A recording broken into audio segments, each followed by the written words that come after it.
Wakizungumza katika kikao cha robo ya 3 cha baraza hilo, madiwani wamesema kuwa pamoja na dhamira ya manispaa ya Songea kuongeza ukusanyaji wa mapato ya ndani, ni muhimu pia kuzingatia ustawi wa wananchi ili usiumizwe na tozo hizo. Wameeleza kuwa juhudi za kupandisha hadhi manispaa ya Songea kuwa jiji zimeambatana na utungaji wa sheria ndogo ndogo zitakazosaidia kuongeza mapato. Hata hivyo, amesisitiza kuwa utekelezaji wa sheria hizo unapaswa kuwa wa haki na usio kandamizi kwa wananchi. Hizi sheria zinaenda kugusa watu, kwa hiyo ni vizuri kama tutajiridhisha na hizo sheria.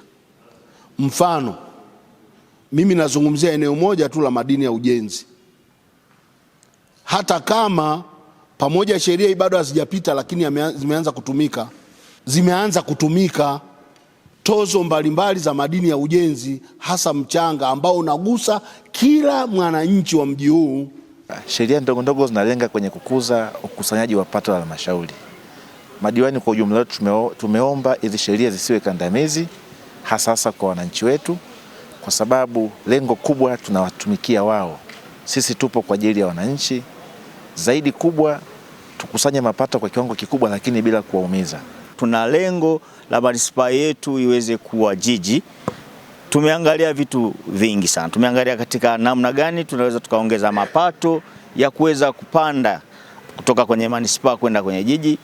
Kama ilivyo, tumegusa maeneo yetu ya stendi ya maloli kuona nini tufanye na mapato yetu itakuwaje, lakini pia namna kuona wawekezaji wanavyoingia katika manispaa yetu ya Songea, tunashirikishwa namna gani na wananchi wanatakiwa wafaidike namna gani.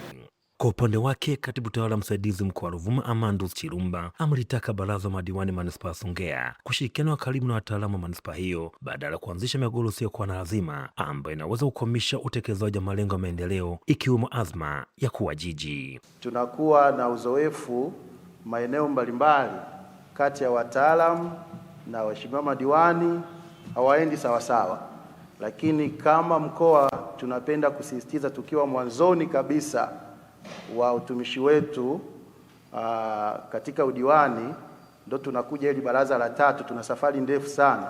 Katika safari hii hatutarajii kuona halmashauri yetu inavurugana na wataalamu kwa namna moja au namna nyingine. Niwaombe wataalamu, wakuu wa idara na vitengo, simamieni ipasavyo kwenye maeneo yenu.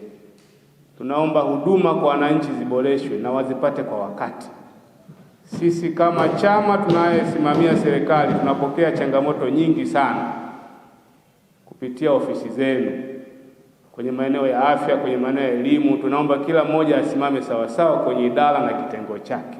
Kutoka manispaa Songea mkoani Ruvuma, Newton Ndenda.